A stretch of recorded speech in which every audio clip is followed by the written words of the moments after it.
Sekolah SMP Bintang Manado, serta Bapak Ibu Dewan Guru dan staf tata usaha SMP Bintang Manado. Izinkan saya dalam kesempatan kali ini ya Bapak Ibu untuk menyampaikan diseminasi modul 1.4 tentang budaya positif.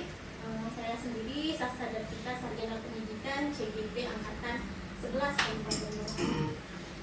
Ya Bapak Ibu ya. Nah, jadi di sini sedikit berbagi ya Bapak Ibu ya. Jadi bukan bermaksud menggurui. Nah, ini hanya sedikit berbagi pengalaman tentang modul yang sudah saya pelajari dalam pendidikan guru penggerak, khususnya kali ini adalah modul 1.4 tentang budaya positif. Nah, yang akan kita bahas kali ini Bapak Ibu tentang budaya positif itu ada 6 bahasan ya dalam modul ini. Yang pertama itu disiplin positif dan nilai-nilai kebijakan universal, kemudian teori motivasi, hukuman, penghargaan dan restitusi, kemudian keyakinan kelas, kebutuhan dasar manusia,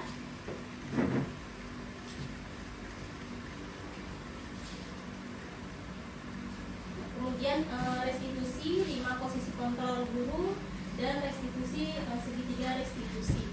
Nah, mungkin sebelum masuk ke bahasan, boleh saya minta tolong Bapak Ibu mungkin boleh berdua-dua ya, atau misalnya kalau yang ibu-ibunya mungkin tidak cukup berdua ya, satu pasang ibu-ibu, kemudian satu pasang bapak-bapak untuk dapat melaksanakan agenda kita acting gitu loh Bapak Ibu. Nah, jadi saya minta Bapak Ibu antara berdua ini silahkan satu orang ditetapkan, boleh misalnya Pak Elias sama Pak Kecek misalnya kan. Nah, jadi satu orang itu menggenggam tangan, di dalamnya itu berisi sebuah kertas yang diyakini tidak akan diberikan oleh orang lain. Nah, itu ya Bapak Ibu ya.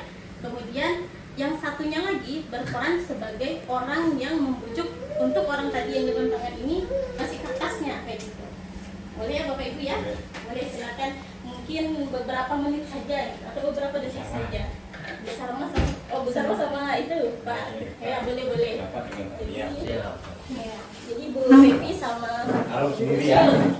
Jadi dipilih satu orang yang genggam tangan. Jadi berusaha menjaga apa yang di dalam genggamannya jangan sampai ketahuan oleh kawan satunya lagi. Kemudian yang satunya berusaha meminta barang yang digenggam kayak gitu. Gimana caranya? Nah, itu ya. Silakan Bapak Ibu, boleh silakan. Ini kita sebagai guru apa sebagai orang biasa nih? Sebagai orang biasa. Atau sebagai istri lagi perempuan ini? Apa Udah saja, boleh terserah mau genggam apa saja. Kalau yang belum ada kertas boleh. Begini kan? Genggam tangan sendiri. Tangan sendiri. Terus Pak Tarto, saya genggam membuat Bu Sarma membuka genggaman tangannya. Pak Ali Bu ya? I like you. Oh, udah ada Pak Mahmud. Kasih apa Bu? Oke, saya kasih apa ya? Satu nebak gitu. Satu berusaha ayo Pak buka, saya mau lihat apa isi dalamnya, seperti itu. 1, 2, 3, silakan. Hari itu mau ngasih apa nih?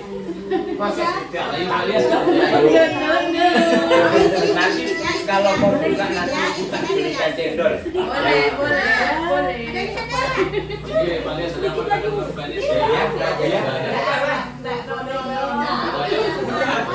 Oke, baik, sudah cukup Bapak Ibu, tepuk tangan dulu. Belum. Sudah dibuka nih, baik. Oke, sudah cukup ya Bapak Ibu ya. Nah, dari praktek ini ya kira-kira Bapak Ibu, saya ingin Bapak Ibu mungkin mengungkapkan pendapatnya.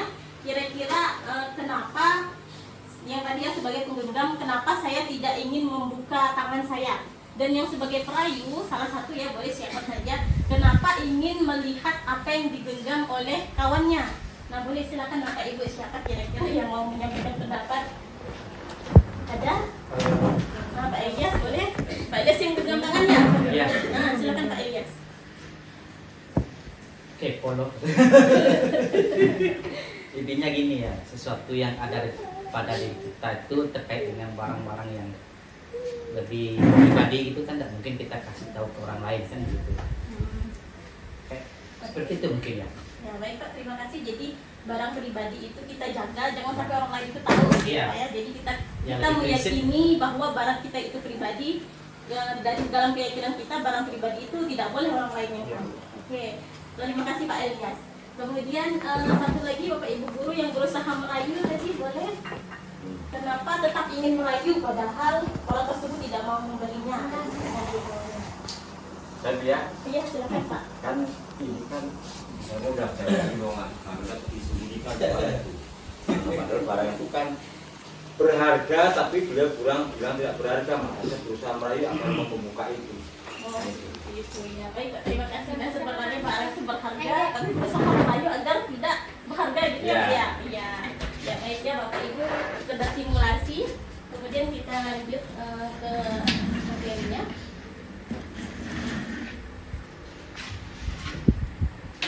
Ya Bapak Ibu, untuk sebuah pertanyaan ya, pertanyaan formatif yang pertama. Silahkan mungkin boleh Bapak Ibu jawab ya. Untuk yang pertama, hukuman itu dapat mendisiplinkan anak. Nah, bagaimana Bapak Ibu, setuju atau tidak setuju? Hukuman itu dapat mendisiplinkan anak. Apakah setuju atau tidak setuju Bapak Ibu? Bu Pepi, setuju tidak Bu Pepi? Setuju atau tidak setuju itu saja, tanpa alasan tidak apa-apa. Kalau di antaranya sesuai zamannya Bu. Sesuai zamannya, jadi Kalau zaman sekarang hukuman itu kita kasih hukuman itu yang namanya tidak diizinkan lagi ya, tidak dibolehkan lagi. Jadi kalau dikasih hukuman itu ya tidak setuju. Kalau dahulu sih zaman 2000-an lah ya masih setuju kalau hukuman dikasih ke anak. dapat mendisiplinkan. Nah, kalau sekarang itu kayaknya sudah tidak boleh lagi ya Bu ya. Oke. Kemudian kalau untuk pertanyaan yang kedua, pemberian hukuman dengan hal positif seperti membaca atau membersihkan halaman sekolah. Itu kadang biasa kita lakukan ya Bapak Ibu ya. Itu dapat meningkatkan disiplin anak. Setuju atau tidak Bapak Ibu? Jadi hukumannya bukan fisik tapi hal positif. Setuju tidak Bapak Ibu?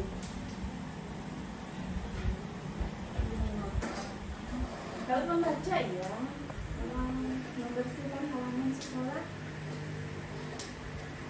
anak itu kan kalau nggak dikontrol juga enggak ya Bu? Nah, berarti dari itu sama sebenarnya setengah setuju. Ya. Setengahnya itu sebenarnya perlu kita awasi juga ujung-ujungnya ya Bu ya. Ya. Oke, kemudian yang ketiga, memberi penghargaan itu dapat meningkatkan motivasi belajar. Setuju. Setuju ya Bapak Ibu ya, kebanyakan setuju. Insya Allah itu akan kita bahas selanjutnya. Nah, disiplin positif dan nilai kebajikan di kelas. Nah, jadi Bapak Ibu sesungguhnya itu siapa yang memiliki kontrol. Jadi seperti tadi ya, apa yang telah kita lakukan menggenggam tangan, itu kita memiliki kontrol sendiri atas genggaman tangan kita. Ya itu. Jadi contoh di stimulus respon yang pertama, kita mencoba mengubah orang agar berpandangan sama dengan kita. Itu kan yang coba kita lakukan ya Bapak Ibu ya. Ada tadi yang berusaha merayu itu kan biar membuka tangan sama dengan yang kita inginkan, tapi ternyata tidak bisa. Karena sejatinya itu teori kontrol atau pilihannya itu adalah kita itu nggak bisa merubah orang lain, tapi kita berusaha memahami pandangan orang lain tentang dunia. Nah, jadi kita tidak bisa meminta orang lain itu sama berpandangan seperti kita, tapi kita bisa mengambil pilihan memahami pandangan orang lain tentang dunia. Ya Bapak Ibu ya. Kemudian juga perilaku buruk itu dilihat sebagai suatu kesalahan, tapi semua perilaku itu pasti memiliki tujuan. Ya Bapak Ibu, walaupun itu buruk, tapi pasti itu ada tujuannya, kayak gitu. Nah, orang lain bisa mengontrol saya, tapi hanya saya yang bisa mengontrol diri saya sendiri. Nah, itu ya. Jadi kalau stimulus respon itu menganggap bahwa orang lain itu bisa mengontrol saya, tapi sebenarnya teori pilihan itu saya itu bisa mengontrol diri saya sendiri. Ya Bapak Ibu, kemudian yang selanjutnya mungkin boleh dibaca masing-masing. Pada intinya stimulus respon itu model berpikirnya itu menang kalah, kemudian teori kontrol itu berpikirnya modelnya menang-menang, win-win solution. Nah, jadi apakah makna disiplin Bapak Ibu bisa dibaca? Jadi disiplin itu artinya belajar, namun dalam budaya kita ya Bapak Ibu seringkali dalam budaya kita itu makna disiplin itu telah berubah, bergeser menjadi sesuatu yang dilakukan seseorang pada orang lain untuk pendekatan kepatuhan. Nah, sering terjadi memang ketika kita menerapkan disiplin itu biar patuh. Kemudian kecenderungan umum adalah menghubungkan kata disiplin dengan ketidaknyamanan, bukan dengan apa yang kita hargai atau pencapaian suatu tujuan mulia. Nah, jadi sebagai contoh ya Bapak Ibu, mungkin saya sendiri kurang disiplin ya. Jadi terkadang mungkinnya datang ke sekolah itu mau tank 7.30 itu biar apa? Biar menghindari rasa tidak nyaman. Tidak nyaman nih dilihat Pak Kepala Sekolah datang terlambat. Tidak nyaman nih dilihat kawan-kawan datang terlambat. Tanpa saya sadari gitu kan bahwa ternyata bukan itu hal poin pentingnya tapi nilainya. Kenapa kita datang disiplin? Itu karena ada nilai-nilainya. Karena kita ingin bertanggung jawab, kayak gitu kan terhadap tugas yang telah diberikan kepada kita. Nanti Bapak Ibu tekan umum disiplin. Kemudian ada nilai-nilai kebajikan universal. Jadi nilai kebajikan universal itu nilai-nilai yang tertanam pada masyarakat kita pada umumnya ya Bapak Ibu. Kemudian dalam hubungannya dunia pendidikan itu nilai-nilai universal kita itu dikenal dengan profil pelajar Pancasila, yaitu beriman dan bertakwa kepada Tuhan, kemudian mandiri, bernalar kritis, berkebinekaan global, bergotong royong, dan kreatif. Itu yang pertama tadi tentang teori disiplin ya Bapak Ibu. Kemudian sekarang tentang teori motivasi, hukuman, penghargaan, dan restitusi. Nah, ini yang saya sampaikan pertama tadi ya Bapak Ibu, untuk menghindari ketidaknyamanan atau hukuman. Jadi itu termasuk motivasi. Jadi saya termotivasi datang ke sekolah lebih awal agar terhindar dari hukuman. Nah itu ya Bapak Ibu motivasi. Kemudian yang kedua, untuk mendapatkan imbalan dari orang lain, bisa juga disebut sebagai motivasi. Kemudian yang ketiga, untuk menghargai diri sendiri, itu juga motivasi. Nah jadi motivasi antara ketiga ini Bapak Ibu, mungkin boleh Bapak Ibu sampaikan pendapatnya. Kira-kira motivasi yang pertama itu internal atau eksternal, intrinsik atau ekstrinsik? Ekstrinsik langsung pertama itu. Ya. Yang pertama itu ekstrinsik ya Bapak ya, Bapak Ibu ya. Kemudian yang kedua, Sama. ya sama ekstrinsik juga. Kemudian yang ketiga, Internal. nah yang ketiga itu internal. Jadi motivasi itu dibagi menjadi dua. Yang pertama dari luar, yang kedua itu dari dalam diri kita sendiri. Nah, jadi Bapak Ibu dalam disiplin positif ini tujuan utamanya itu adalah memunculkan motivasi intrinsik atau internal. Jadi bukan yang eksternal ya, tapi yang internal itu yang ditekankan dalam PGP modul 1. Nah, kemudian menurut Ki Hajar Dewantara, merdeka itu artinya tidak hanya terlepas dari perintah, akan tetapi juga cakap buat memerintah diri sendiri. Jadi yang pertama itu dihukum oleh penghargaan. Nah seringkali kita itu kan tadi ya Bapak Ibu memberi penghargaan kepada siswa dalam rangka ingin memotivasi siswa. Tapi sebenarnya apa yang terjadi dengan penghargaan itu adalah sebagai hukuman. Jadi ketika sudah tidak ada penghargaan, maka siswa sudah tidak termotivasi lagi. Nah itu Bapak Ibu yang makanya dikatakan bahwa dihukum oleh penghargaan. Jadi pengaruhnya itu jangka pendek dan jangka panjang. Kemudian penghargaan menghukum, mengurangi ketepatan, penghargaan tidak efektif, penghargaan merusak hubungan. Yang pertama itu dihukum oleh penghargaan. Jadi penghargaan itu menurunkan kualitas, mematikan kreativitas, dan mengurangi motivasi intrinsik. Karena penghargaan tadi adalah motivasi ekstrinsik. Jadi Bapak Ibu ya, jadi ketika saya datang jam 7 ke sekolah, ternyata tidak dihargai karena tadi ingin dilihat orang lain ya, ingin dilihat kepala sekolah, ingin diapresiasi oleh guru lain. Ketika tidak ada yang melihat, maka saya tidak akan datang lagi jam 7. Nah itu jadi saya tidak merasa dapat penghargaan, maka saya tidak datang lagi gitu. Karena apa? Motivasinya tadi adalah motivasi eksternal gitu. Begitu juga dengan siswa kita gitu kan, kita iming-imingi nanti yang dapat nilai 70, dapat hadiah, dapat nilai 80, dapat hadiah. Tapi ketika tidak ada hadiah lagi yang akan kita berikan, maka siswa kita sudah tidak lagi giat belajar Bapak Ibu. Makanya ini dikatakan penghargaan itu sebagai hukuman. Nah, kemudian beda dengan apresiasi. Nah, apresiasi ini adalah pengakuan. Kalau apresiasi beda dengan penghargaan yang sebagai hukuman. Kalau apresiasi ini bentuknya secara bisa khusus, pribadi, ke semua murid dan konsisten. Fokusnya pada proses bukan pada hasil. Nah, itu ya Bapak Ibu ya. Kemudian contoh pengakuan atau apresiasi itu, contohnya kemarin saya perhatikan, ya kan, kemudian kita sebutkan nilai-nilainya. Jadi kita bukan sebutkan hasilnya, tapi kita sebutkan nilai yang tertanam pada dirinya. Kemudian rasa empatimu besar sekali, kepedulianmu besar sekali, rasa tanggung jawabmu sudah baik, dan seperti itu ya Bapak Ibu ya, untuk apresiasi. Nah, sekarang ada hukuman, ada konsekuensi ya Bapak Ibu.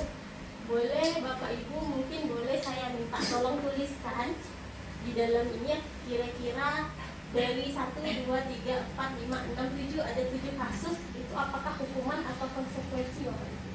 Nah, silakan kasih poin saja, misalnya nomor 1 hukuman, nomor 2 konsekuensi, kayak gitu.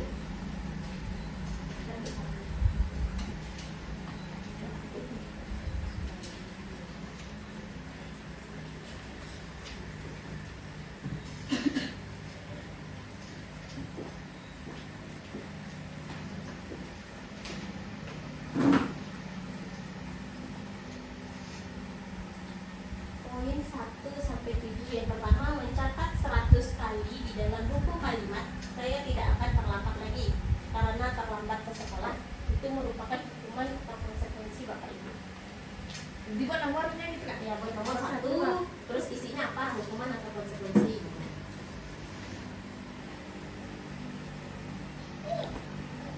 Kita jalan-jalan boleh.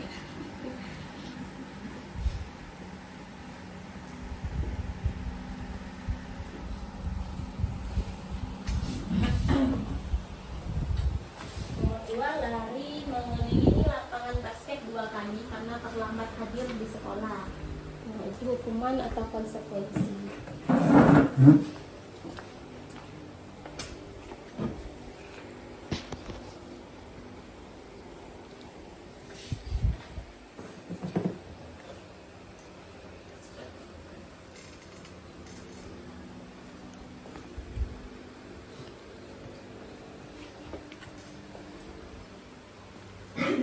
Kalau ada yang sudah boleh saya hadir Bapak Ibu.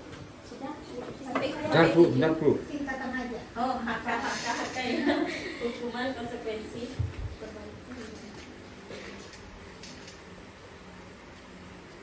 Benar ya.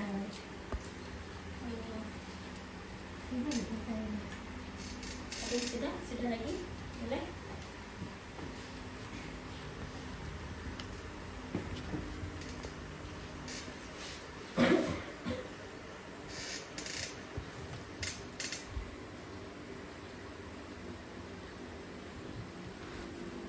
Ya, yang untuk ini nomor 6 itu ya Bapak Ibu, murid disuruh untuk tidak mengenakan sepatu seharian di sekolah karena tidak menggunakan sepatu hitam. Tidak pakai jalan.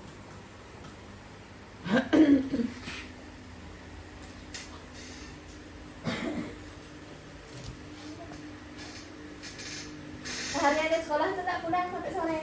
Nah, maksudnya seharian di sekolah itu dalam Dalam sekolah. jam sekolah. prosesnya. Selama proses. Nih, tempel ke kakak. Terima kasih Pak ya. Tulis nama nggak bisa? Tulis nama nggak? Tidak perlu Pak. Nggak perlu.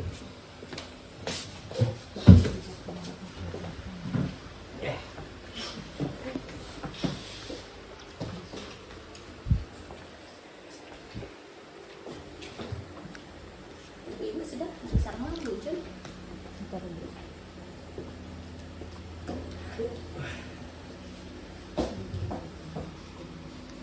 Belum.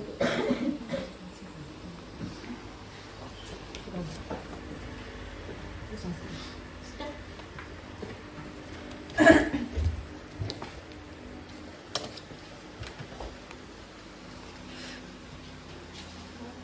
Untuk yang pertama itu yang menjawab hukuman ada 4 orang, kemudian konsekuensi 2 orang. Lihat ya jawabannya. Mencatat 100 kali dalam buku kalimat, saya tidak akan terlambat lagi karena terlambat ke sekolah. Ya Bapak Ibu ya, jadi yang itu adalah hukuman. Kemudian yang kedua, lari mengelilingi lapangan basket itu adalah hukuman. Kemudian murid diminta untuk push up karena tidak menggunakan masker itu adalah hukuman. Kemudian mengganti kertas tugas teman yang telah dicoret-coret itu adalah konsekuensi. Kemudian membersihkan tumpahan air itu juga konsekuensi. Dan yang lainnya itu hukuman, murid disuruh mengenakan sepatu seharian di sekolah itu hukuman. Kemudian lari mengelilingi lapangan basket 2 kali itu adalah konsekuensi. Itu kan kebalik fokus asa. Bapak terbalik ya? Kebalik. Yang mana hukuman, yang mana konsekuensi Ya. gitu ya Pak? Oh, iya. Karena kan saya memaknai itu mana sama konsekuensi terbalik dengan yang diminta di situ. Oh, iya. Kan di sini kan boleh bicara bisa sah. Ya silakan Pak. Kalau di situ kan kalau menurut versi saya, jadi di situ kalau namanya hukuman itu adalah sanksi yang diberikan sebagai sebuah yang karena melanggar kesepakatan yang sudah disepakati, misalnya kan. Jadi kalau masuk jam sekolah jam 7. Nah, kalau karena itu terlambat berarti kan melanggar yang sudah disepakati, maka dia mendapatkan hukuman. Kalau menurut saya lah ya. Nah, kalau konsekuensi itu adalah sebuah sebuah kesepakatan tapi tidak dibakukan atau sifatnya insidental. Misalnya kalau anak mengganti kertas yang dicoret itu kan dia kan enggak, katakanlah mungkin enggak setiap hari atau mungkin kejadian yang mungkin tidak direncanakan. Nah, termasuk kalau misalnya ini apa itu yang konsekuen mana ya? Lari. Yang lari itu. Itu kan kan bisa juga katakanlah kan 2 kali bisa 3 kali itu kan belum baku. Termasuk yang ini membersihkan tumpahan air di meja karena tersenggol saat belajar. Ini kan tidak setiap hari ada guru atau siswa membawa air di kelas. Tetapi kalau misalnya siswa terlambat ini kan sudah sebuah kesepakatan yang harus disepakati. Yang jadi artinya berlaku umum, maka saya menerjemahkan bahwa kalau dia itu melanggar aturan di sekolah itu sebagai sebuah konsekuensinya kena hukum. Gitu. Hukuman itu ya. Tapi kalau misalnya mencela-cela itu dihukum gitu. Itu terbalik dengan itu, tapi tidak apa-apa lah. Ya, tapi pada intinya berarti kan Bapak sebenarnya pembeda antara sikap A dan sikap B itu udah dapat nih. Ya. Kan udah dapat misalnya pembeda antara hukuman dan konsekuensi, hanya terbalik ininya tapi Ya. artinya sama. Saya memaknainya seperti itu. Maknanya berbeda tapi artinya sama. Nah, itu ya Bapak Ibu ya. Jadi antara hukuman sama konsekuensi. Jadi kenapa kalau di CGP itu sebutnya hukuman? Karena kalau hukuman itu lebih kepada sesuatu yang tidak didasari ininya, tidak disepakati hukumnya apa. Jadi Nah, misalnya, ini yang bedakan itu. kalau Sudah disepakati tidak itu hukuman berarti Bu. Itu hukuman Pak. Jadi misalnya di sekolah kan kita punya peraturan sekolah bahwa siswa itu wajib semuanya ikut upacara. Nah, tapi Bapak Ibu guru nanti ketika menemukan siswa yang tidak ikut upacara, pasti berbeda-beda ininya penanganan hukumannya kan? Karena tidak disepakati tadi. Tidak disepakati. Misalnya Bu Pepi nanti bisa jadi suruh nyuci WC, Pak Elias bisa jadi nyuruh hormat bendera kayak gitu kan. Beda lagi kalau ketemu Bu Jur, ketemu Bu Salma, beda lagi ketemu saya gitu kan. Nah, itu tidak disepakati dan langsung pada saat itu spontan.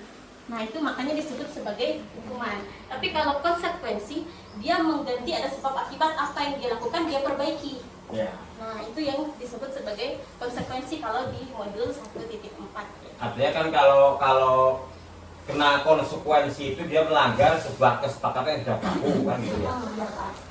Yalah kalau. Oke, kita lanjutkan ya Bapak Ibu. Nah, ini perbedaan hukuman dan konsekuensi ya Bapak Ibu ya. Jadi kalau hukuman itu fokusnya itu lebih kepada sesuatu yang menyakitkan. Sementara kalau konsekuensi itu sesuatu itu harus terjadi karena udah ada hukuman pasti ada perbuatan pasti ada konsekuensinya. Jadi mau tidak mau tetap dilaksanakan gitu.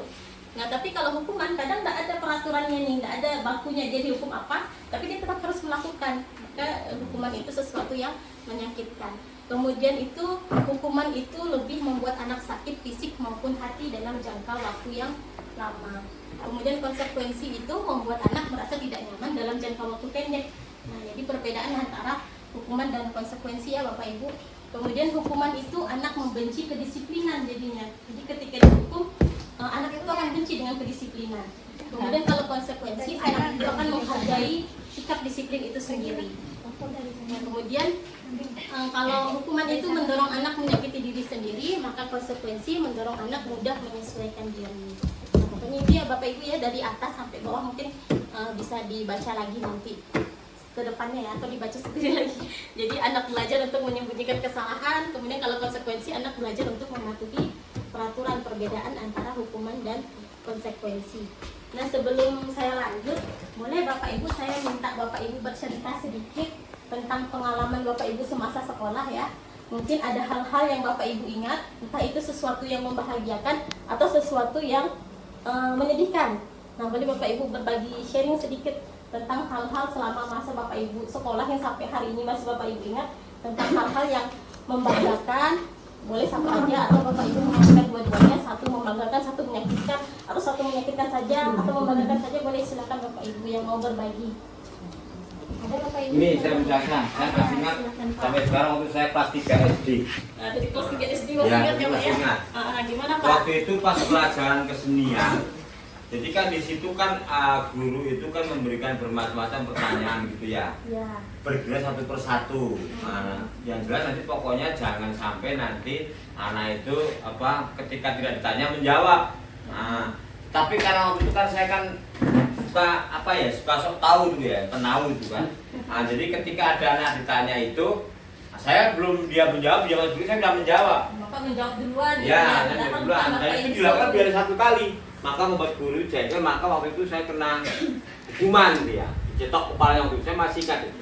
Dengan tangan satu begini, agak kencang itu, maka saya ingat.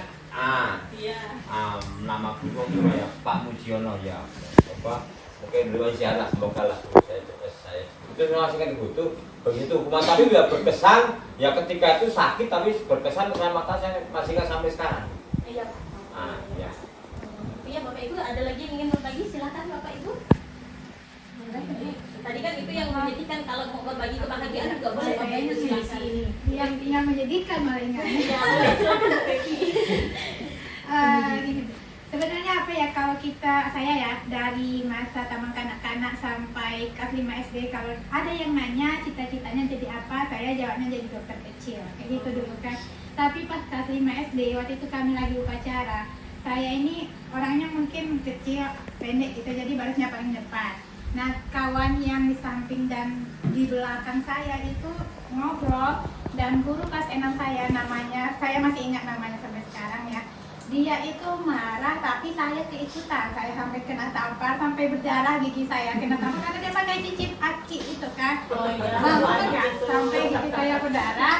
Dan waktu itu saya merubah cita-cita, tidak pengen jadi dokter lagi. Saya pengen jadi guru. Kalau nanti saya jadi guru, saya tidak seperti ibu. Oh ya, beri tangan dulu untuk Pepi. Ya baiknya. Ada lagi Bapak Ibu tadi menjadikan atau mungkin ada yang kebahagiaan, boleh? Atau kebanyakan ingatnya menyedihkan semua nih Bapak Ibu. Ingatnya menyedihkan. Berkesan. Yang berkesan itu yang menyedihkan. Nah jadi ya Bapak Ibu ya, itulah kenapa hukuman itu sebagai bentuk yang kita ingat jangka panjang. Waktu mereka kan Ibu Pepi kelas 5 SD, Pak Harto kelas 3 SD, itu kan sampai sekarang masih ingat karena berkesan tadi ya. Hukuman itu teringat sampai jangka panjang.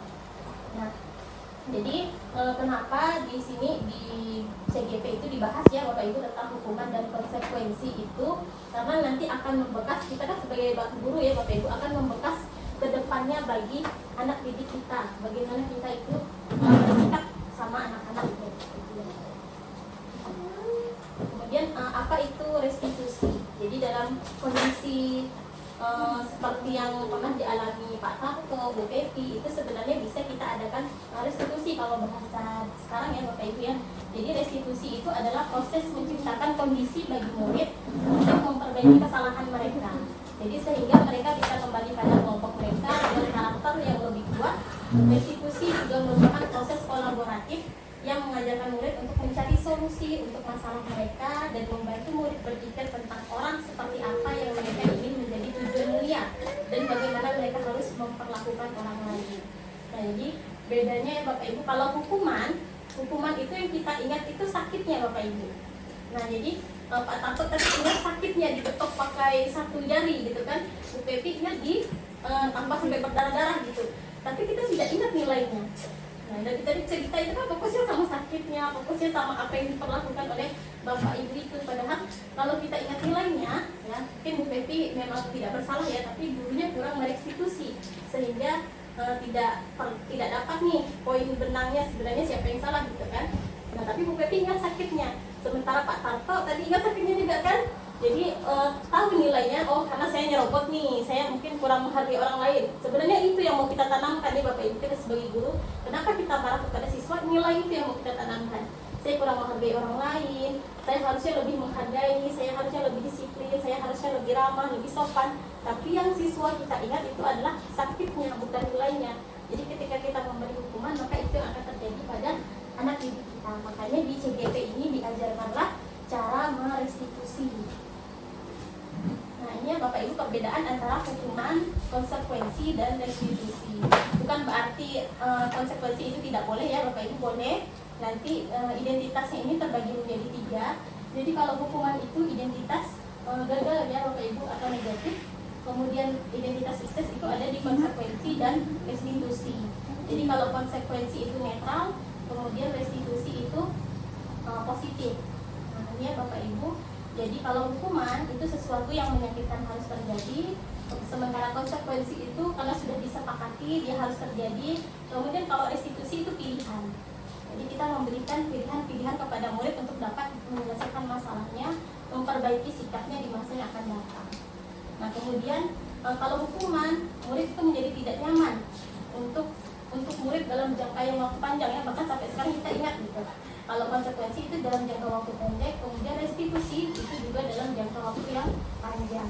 Dan seterusnya sampai ke bawahnya Bapak Ibu mungkin nanti bisa juga cuma kembali, atau mungkin Bapak Ibu nanti bisa ikut guru penggerak ya Bapak Ibu, jadi biar sama-sama nih pemahaman kita gitu. Nah kemudian yang ini ciri-ciri restitusi ya Bapak Ibu. Jadi restitusi itu bukan untuk menebus kesalahan, namun untuk belajar dari kesalahan. Nah kemudian restitusi itu memperbaiki hubungan, dia merupakan tawaran bukan paksaan. Kemudian restitusi itu menuntun untuk melihat ke dalam diri, mencari kebutuhan dasar yang mendasari tindakan. Kemudian restitusi itu adalah cara yang paling baik, fokus pada karakternya, fokus pada nilai-nilainya, bukan pada tindakannya. Jadi nilai apa yang ingin kita tanamkan kepada peserta didik kita. Kemudian yang ketiga itu keyakinan kelas. Jadi mengapa tidak peraturan saja, mengapa harus keyakinan? Nah, kalau sekarang kan kita tahunya peraturan ya Bapak Ibu ya. Nah di sekarang dalam pembelajaran sekarang kita semua diarahkan untuk mengubah peraturan kelas menjadi keyakinan kelas. Karena apa? Karena untuk mendukung motivasi intrinsik tadi. Jadi kembali ke nilai-nilai atau keyakinan-keyakinan yang lebih menggerakkan seseorang dibandingkan mengikuti serangkaian peraturan-peraturan. Nah jadi contoh ya, misalnya Bapak Ibu, mungkin boleh Pak Ilyas, mengapa kita memiliki peraturan harus menggunakan helm bila mengendarai kendaraan roda 2? Mengapa Pak Ilyas? Takutnya kalau kita jatuh kita langsung ke kepalanya yang kena, ya kan maksudnya alasan pendek. Nah, berarti nilai di situ adalah nilai keselamatan diri. Nah, ya begitu ya Bapak Ibu. Kemudian Bu Sarma, boleh Bu Sarma. Mengapa kita memiliki peraturan 3M? Menggunakan masker, mencuci tangan, menjaga jarak. Nah, kira-kira kenapa Bu Sarma? Mengapa kita menggunakan masker, mencuci tangan, menjaga jarak itu untuk kebersihan dan menjaga kesehatan. Ya, kebersihan, kemudian menjaga kesehatan. Kemudian mengapa kita memiliki peraturan harus datang tepat waktu pada saat mengikuti pelatihan. Nah, untuk kita dapat menjadi orang yang menghargai dan bertanggung jawab. Jadi di sini yang ditekankan itu adalah nilainya, ya, motivasi intrinsiknya. Ya Bapak Ibu, kemudian di sini mulai dari peraturan kelas, kemudian jadilah keyakinan kelas. Jadi dari peraturan yang sudah ada kita ubah jadi keyakinan. Kemudian dari keyakinan itu akan menciptakan lingkungan positif, dan dari lingkungan itu terjadilah budaya yang positif. Nah, di sini Bapak Ibu, ini yang mana merupakan keyakinan, yang mana merupakan peraturan. Ini ya Bapak Ibu ya. Kalau peraturan itu selalu kembalikan buku ke tempatnya, maka keyakinannya apa gitu. Kemudian kalau peraturannya itu dilarang mengganggu orang lain, maka keyakinannya apa?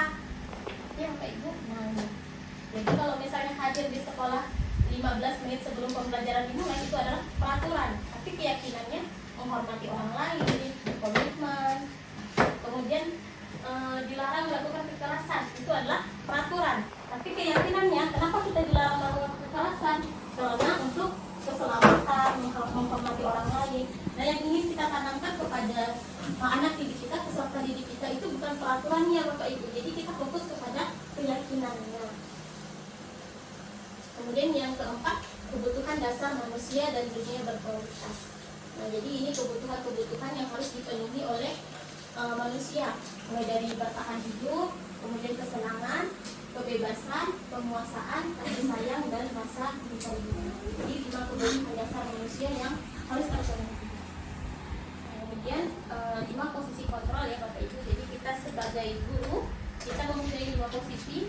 Kita bisa menjadi orang penghukum atau pembuat merasa bersalah, atau kita bisa jadi teman bagi murid-murid kita, atau jadi pemantau, atau jadi manajer.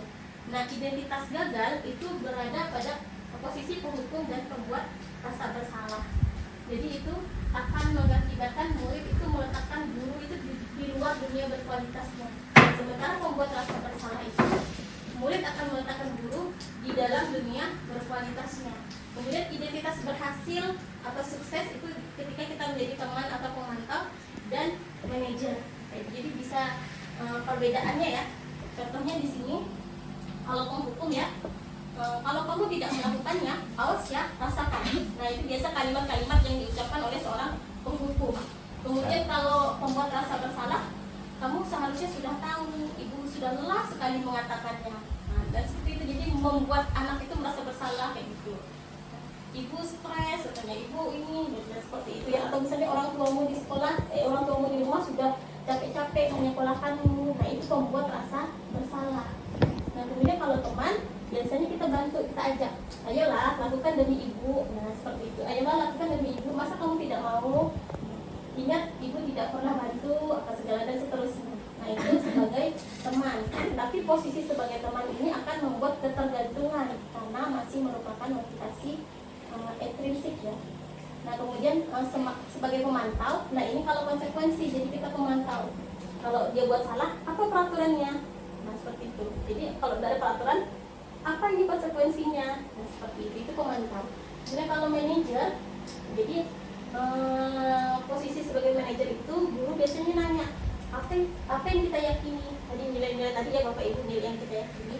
Kemudian apa yang bisa kita kerjakan untuk memperbaiki masalah ini? Nah, itu sebagai manajer. Masih memantau ya Bu ya. Mungkin nggak pernah bicara Nanti bisa ini, karena saya juga learning by doing ya Bapak Ibu ketika belajar mulai. Oh, berarti saya ini selama ini masih berkuku. Bisa saya bertanya Bu? Ya silakan Pak. Yang Pak saya sebutkan. Sebelumnya yang ini ya Pak. Nah, kalau menurut Ibu, kita sebagai guru ini jadi antara penghukum, membuat orang bersalah, teman, pemantau, terakhir manajer ini adalah satu kesatuan yang berdiri sendiri, ataukah kita ini seorang guru bisa menjadi sekaligus 5-5-nya itu Bu?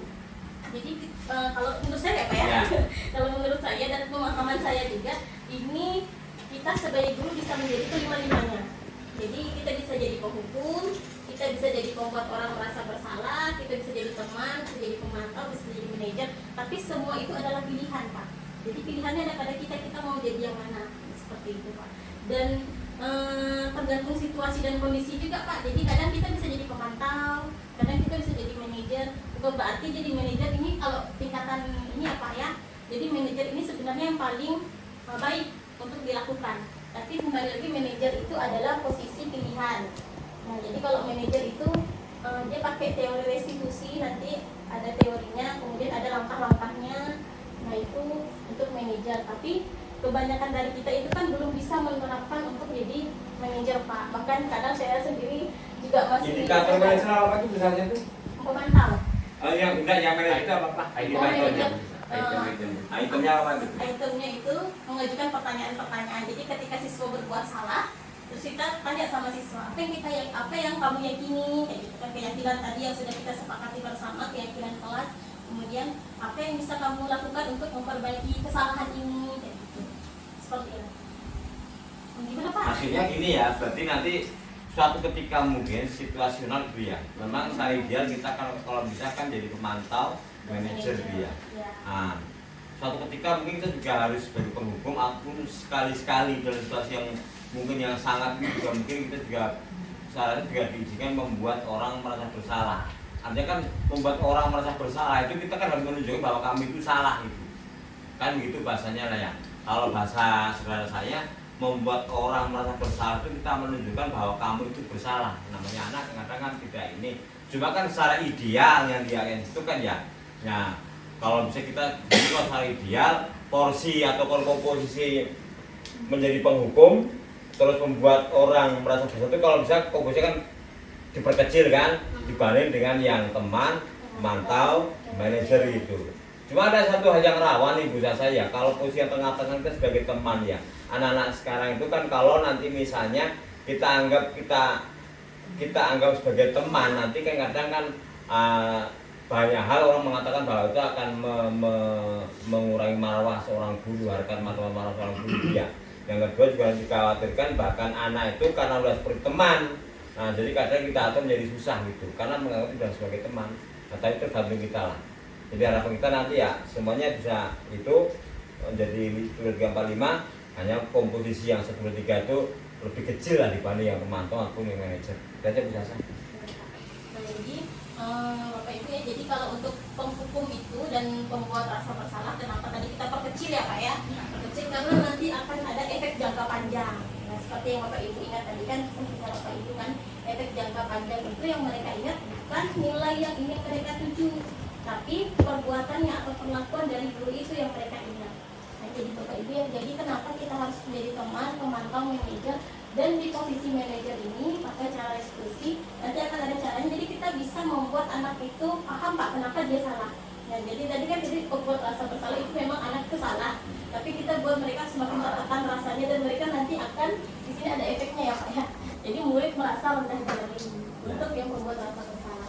Nah, sementara kalau yang membuat rasa yang manajer itu akan mengevaluasi diri bagaimana menjadi diri lebih baik. Jadi dia akan tahu dia salah, dia akan mengevaluasi dan bagaimana dia akan menjadi lebih baik, itu datang dari dirinya sendiri. Kemudian dia Bapak Ibu pertanyaan-pertanyaan, saya kecewa sekali dengan kamu. Nah, kira-kira ini dari 5 posisi itu, ini masuk posisi yang mana Bapak Ibu? Saya kecewa sekali dengan kamu. Rasa bersalah. Nah, yang menunjukkan rasa bersalah. Nah, kemudian yang kedua, kamu tidak pernah benar melakukannya. Kira-kira ini masuk posisi apa Bapak Ibu? Penghukum, pembuat rasa. Ya, penghukum ya Bapak Ibu. Kemudian ayolah lakukan demi ibu bapak gitu. Nah, ini temannya Bapak Ibu ya. Apakah kamu mendapat stiker bintang hari ini? Nah, apakah kamu mau mendapat stiker bintang hari ini? Melompat itu Pemantau. Pemantau sama manajer. Nah, yang ini Bapak Ibu, apakah kamu mau mendapat stiker bintang hari ini? Ini juga penghukum ya Bapak Ibu, jadi menghukum dengan penghargaan. Dan ini sering sekali saya lakukan di kelas ya Bapak Ibu, jadi evaluasi saya sendiri. Nah, kemudian yang selanjutnya, bagaimana kamu bisa menyelesaikan masalah ini? Ini posisi manajer Bapak Ibu ya. Kemudian kamu selalu yang paling terakhir ya Bapak Ibu. Jadi saya kira Bapak Ibu mungkin kayaknya sudah mulai dapat yang posisi-posisinya karena sudah bisa. Kemudian ini ya Bapak Ibu, jadi kita bergerak itu antara peraturan, pemantau, konsekuensi apakah dia, kemudian nilai-nilai, manajer dan memperbaikinya. Jadi gerak utama kita itu lebih kepada bagaimana kita menanamkan nilai, kemudian kita menjadi manajer dan kita memperbaikinya. Nah, ini teori segitiga restitusi yang tadi ya Pak ya. Jadi bagaimana kita itu menjadi manajer, caranya menggunakan teori segitiga restitusi. Nah, ini perlu ice breaking kan Bapak Ibu? Oke, boleh lah Bapak Ibu ya. Tampil. Nah, jadi Bapak Ibu jawaban yang pertama ya 43 ditambah 17, karena berhubung saya juga guru matematika ya Bapak Ibu. Bapak Ibu boleh jawab sama dengan 1 di sini. Apakah benar atau salah Bapak Ibu? Silakan Bapak Ibu. 60. Nah, kalau tes breakingnya sih benar. Bagaimana Bapak Ibu? Secara matematika salah. Ya, secara matematika salah. Terus 8 ditambah 4 Hitungnya suruh secara apa? Nah inilah jadi akar yang tadi pertama, kita tidak bisa membuat orang sama berpikir dengan kita, tapi kita bisa memilih kita itu akan dapat melihat orang lain gitu ya. Mereka punya pemikiran yang berbeda sudut pandangnya. Nah, jadi Bapak Ibu secara matematika ini mungkin salah, tapi kalau yang lain ini benar. 43 ditambah 17 itu kan 60 ya Bapak Ibu ya. 60 itu sama dengan 1 menit. 60 detik sama dengan 1 menit. Jadi seperti itu ya Bapak Ibu. Kemudian 5 ditambah 2 itu sama dengan 7 ya Bapak Ibu ya. Iya. Bisa jadi 1 minggu.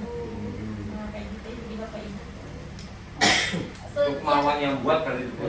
Jadi setiap tindakan itu ada tujuannya. Saya yang buat. Pertanyaannya si apa namanya pelawak tuh.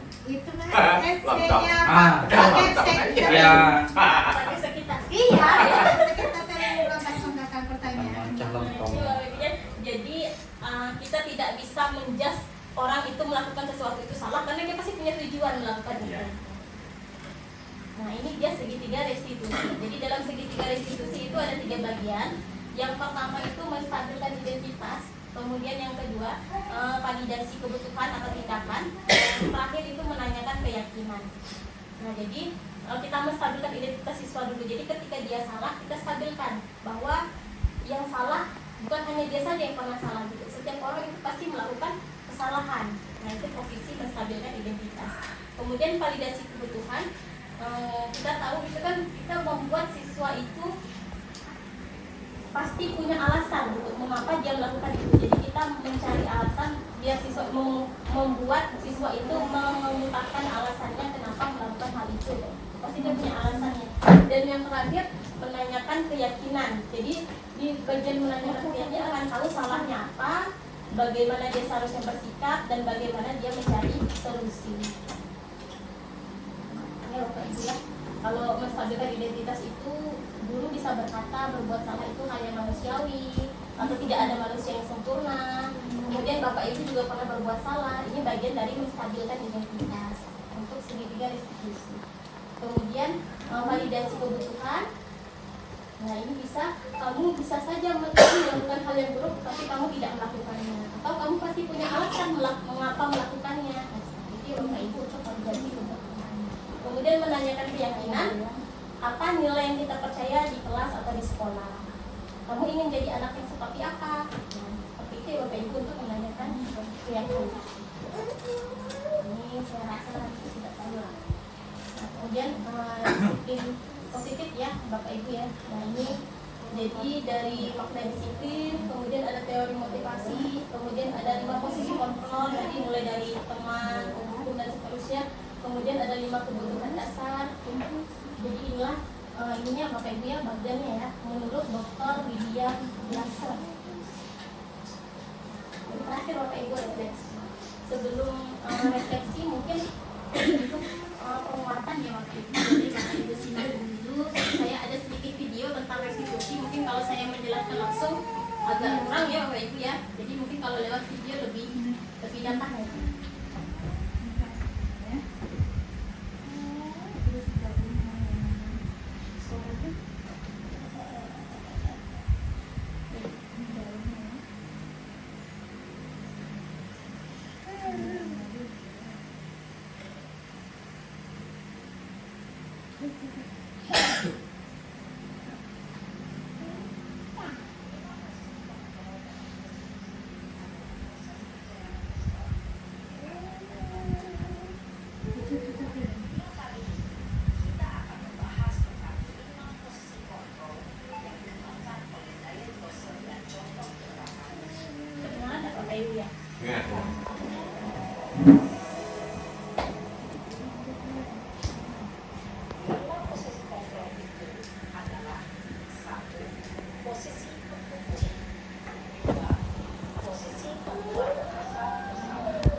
bumbu ya. Ya bumbu. Garam. Bete kalau nggak garam. Repot saya Pak. Tremos. Nggak didengar. Mau ngeletak desa sini. Tahu? Kopi guys.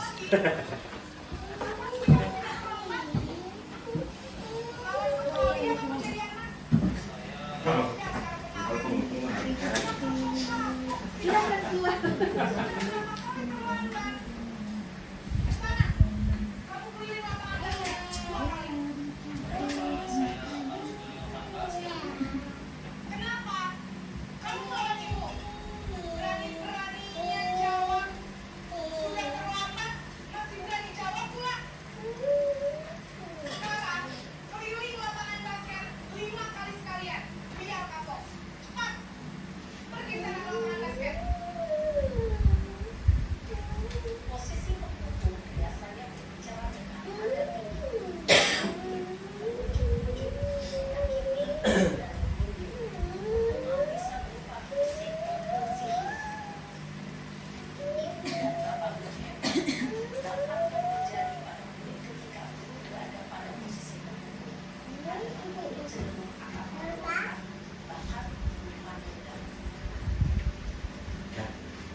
Ya sudah, lain kali jangan bikin ibu susah lagi ya nak ya. Ibu tidak akan apa lagi kalau kamu begini terus. Bisa jantungan kalau ibu terbapak malas kepala. Ini pesan mana yang tadi Bu Ika? Mati berdiri. Posisi membuat rasa bersalah, berbicara dengan nada tenang, cenderung lembut, namun kata-kata yang diutarakan membuat mulut merasa menjadi paling gagal. Memandang buruk dirinya sendiri, merasa tidak berharga, dan tidak sanggup membahagiakan orang lain. Nah, selamat lagi ya sayang.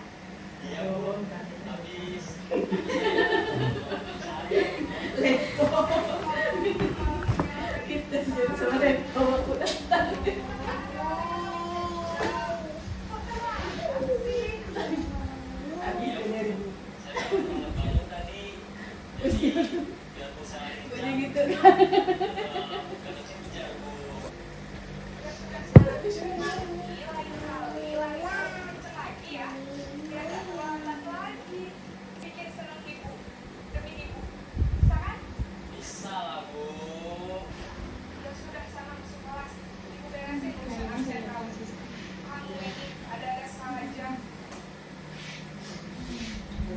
Dalam posisi teman, guru berbicara dengan nada suara ramah, akrab, cenderung bersendal hipno untuk menjaga suasana tetap santai. Murid akan merasa senang, aman, dan akrab. Identitas yang tercipta adalah identitas sukses atau berhasil. Namun, senang karena ini masih dorongan eksternal, maka ada faktor ketergantungan dan di sini guru aksennya seiring berlalu waktu murid bisa berperilaku baik, namun hanya kepada orang-orang tertentu saja.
Baik, jadi yang mendengarkan namanya adalah Kak Emma dan Ibu ya.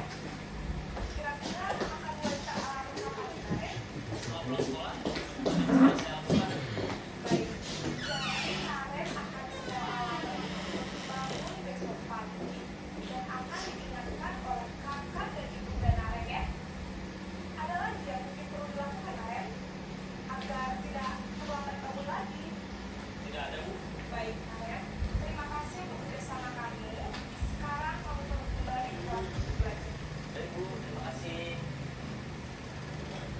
Posisi manajer adalah posisi kontrol yang disarankan untuk memimpin murid memiliki sikap disiplin yang positif, yaitu murid yang mandiri, bertanggung jawab, dan dapat memecahkan masalah.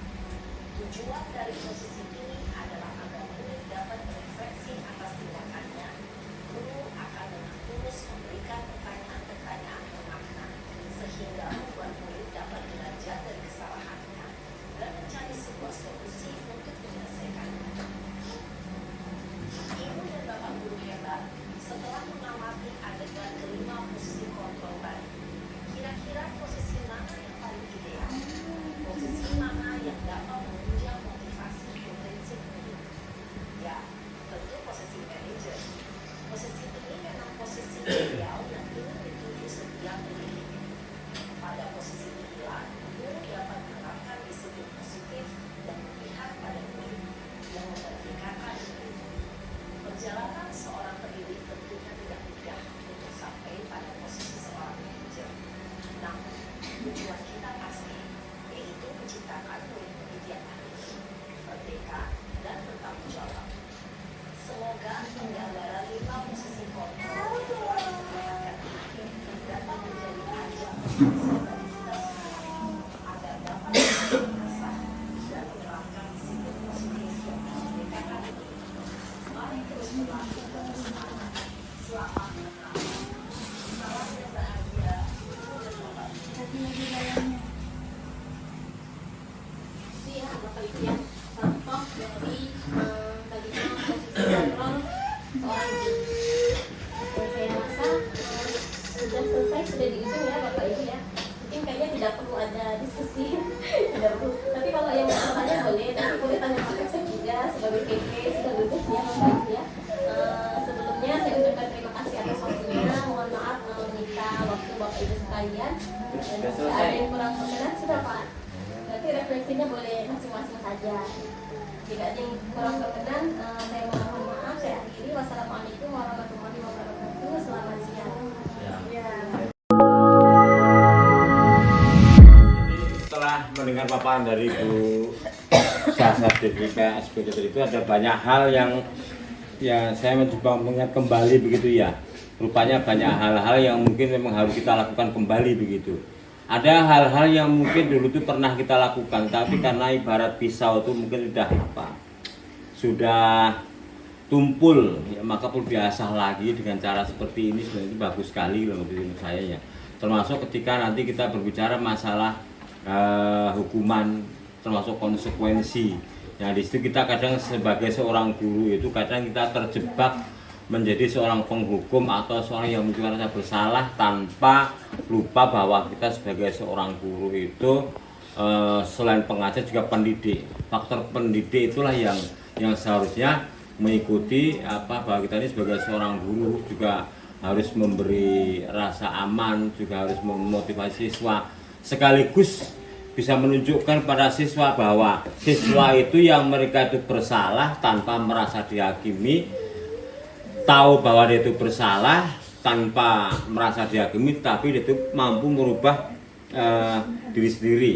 Jadi kita bisa bertindak sebagai seorang manajer yang sifatnya mengayomi siswa begitu.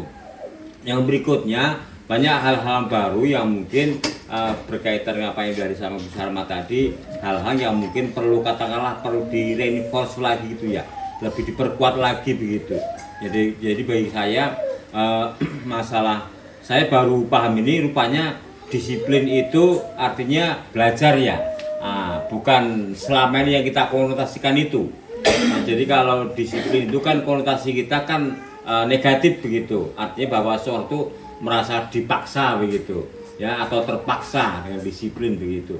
Nah, rupanya kalau menurut pengertian itu bahwa seseorang yang disiplin itu adalah belajar, artinya belajar untuk belajar menjadi kita, bahwa kita ini seharusnya dipaksa atau tidak dipaksa, apalagi dalam konteks pembelajaran itu bahwa kita sebagai seorang guru itu harus belajar.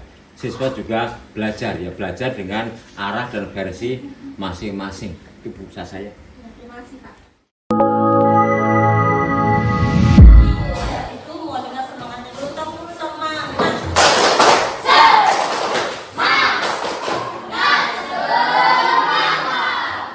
Sebelumnya Ibu mau tanya apa kabar semuanya pagi ini?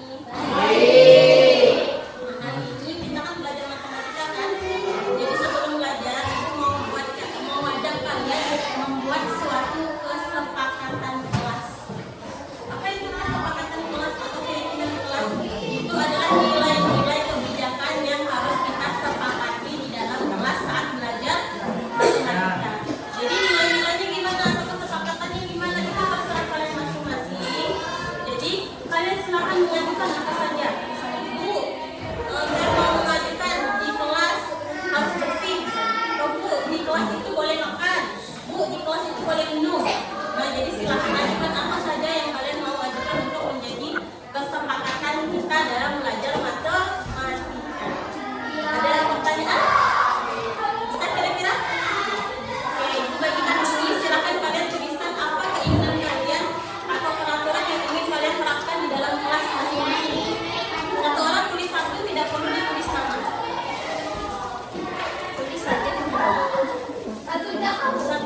Tulis satu kesepakatan.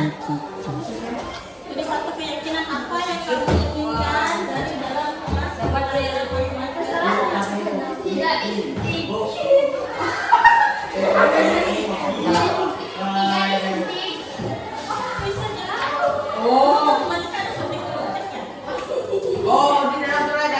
dalam kelas matematika selama kita belajar matematika.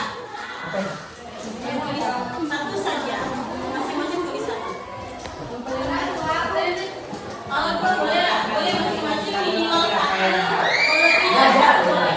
Jadi guru ya saja nanti ya memang lengket nanti kalau yang sudah jangan di depan. Bisa yang kayak bapak tulis.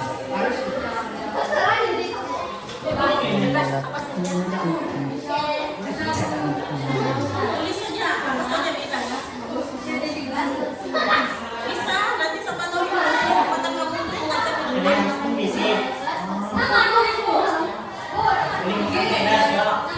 nama tidak perlu ditulis.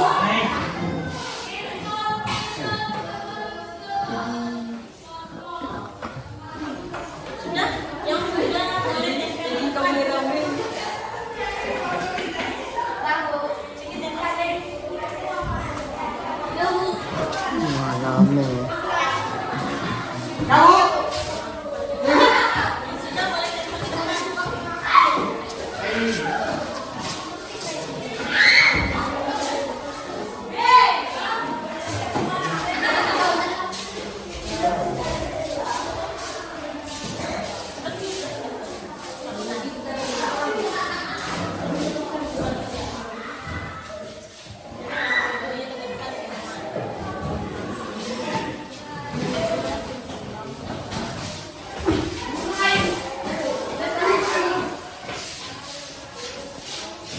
Ber.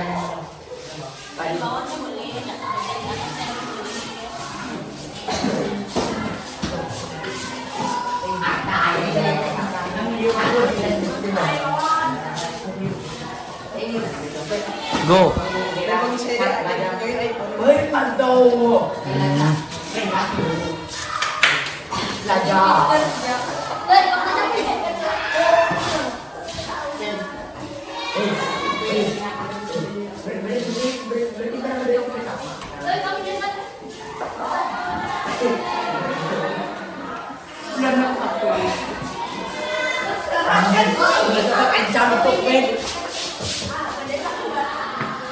Bulan.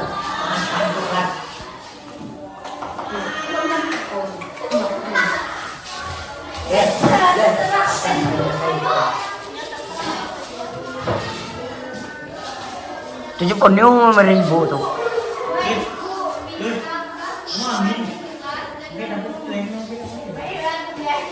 Satu kan. Akbar tapi bu. Ipon.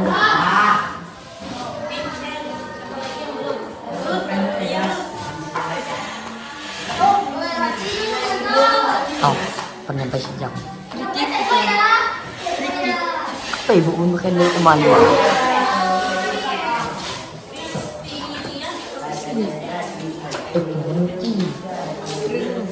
Oh.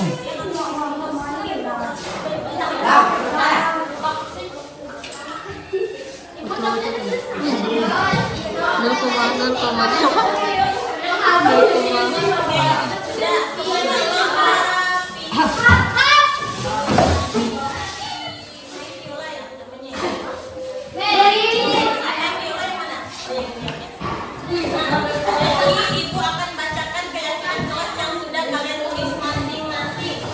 Yang pertama kelas bersih. Bunda tahu bahasa Indonesia. Kelas bersih. Kelas bersih itu menurut kalian kita sepakati atau tidak? Kelasnya itu harus bersih. Adik tidak sepakat? Jadi kesepakatan yang pertama adalah kelas bersih.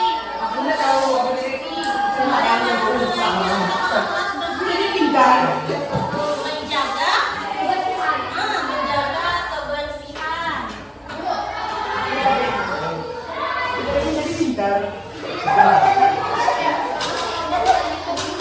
Yang kedua, kelas bersih dan nyaman. Sama ya berarti ya dengan bersih pastinya nyaman. Jadi yang kedua juga sama. Yang ketiga, menjadi pintar. Sepakat atau tidak? Semuanya harus jadi pintar. Berarti kalau jadi pintar dalam kelas harus apa? Belajar.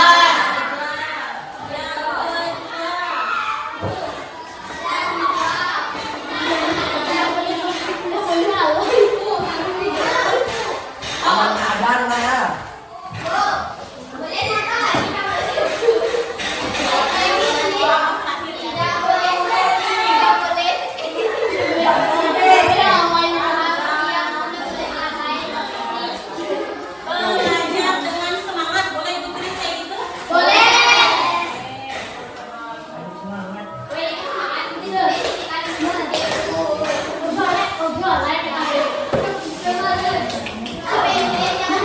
Yang ketiga, tidak boleh makan di kelas.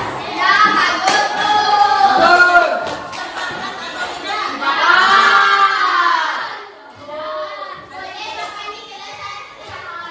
Boleh makan di kelas saat jam istirahat, berarti saat jam pelajaran matematika tidak boleh makan. Sepakat atau tidak?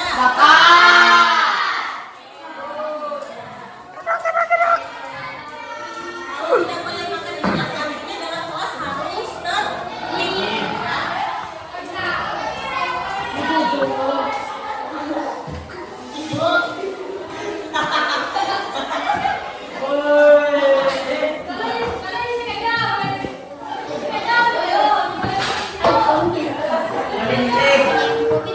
Ini jadi pintar jak katanya. Jadi pintar ya berarti sudah ya. Sama ini ya. Jadi tidak perlu kita sepakat lagi. Aku mau kelas bersih rapi. Kamu atau belum? Saya sama kelas bersih. Tidak berisik, kelas bersih, tertib. Di situ ya masuk ya. Tidak berisik di sini. Tertib, kelas rapi di sini. Ya. Mau kelas menjadi bersih. Sudah ya. Aku mau kelas bersih. Aku mau boleh minum. Tadi katanya tidak boleh makan. Apakah minum boleh? Minum juga tidak boleh ya. Berarti ini tidak kita sepakati. Bawa bekal makanan sehat setiap hari Senin. Sepakat atau tidak? Bawa bekal makanan sehat. Tapi masak di rumah ya, bukan jajan. Sepakat atau tidak?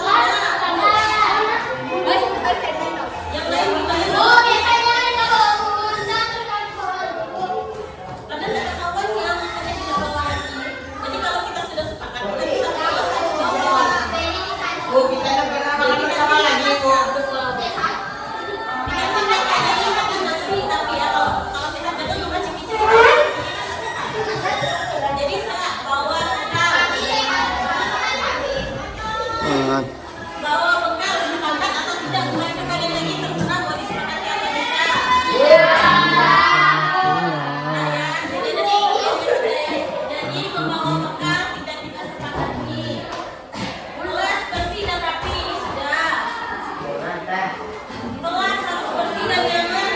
Nah, kelas harus rapi atau bersih.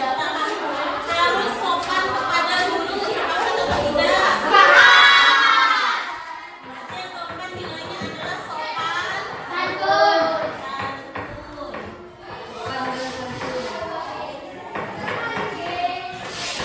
Mendengarkan dengan baik, sama ya sopan santun. Kemudian menghargai orang lain.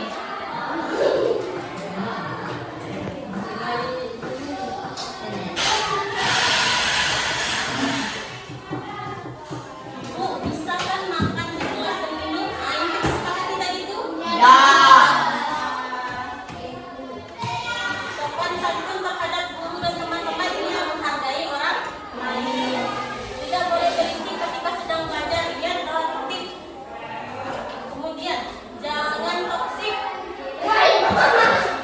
Toksik ini berarti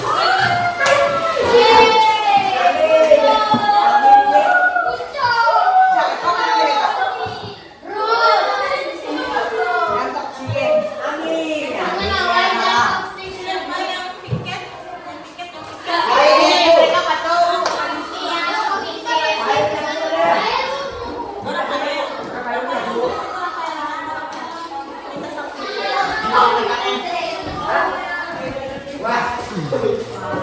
sambil menunggu Rafael kita lanjut ya.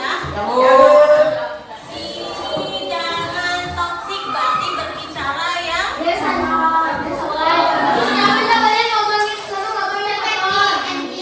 Tidak boleh berbicara ngomong.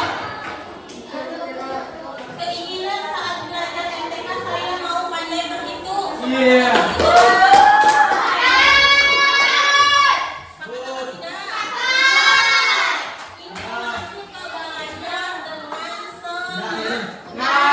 Ini adalah apa yang sudah kita sepakati. Ada 7, coba sebutkan satu. Catat tak? Sebentar lagi sebutkan. Apa bang? Satu bang?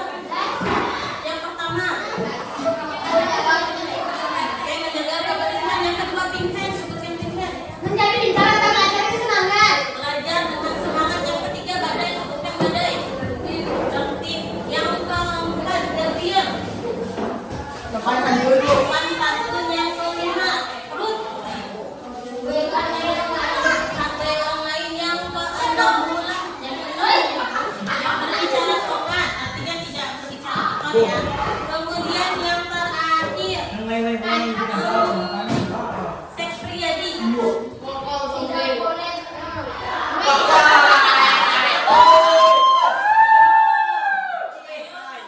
disepakati. Tahu sopan menghargai orang lain. Seks pribadi silakan. Tahu? Nah, ini 7 keyakinan yang sudah kita sepakati bersama.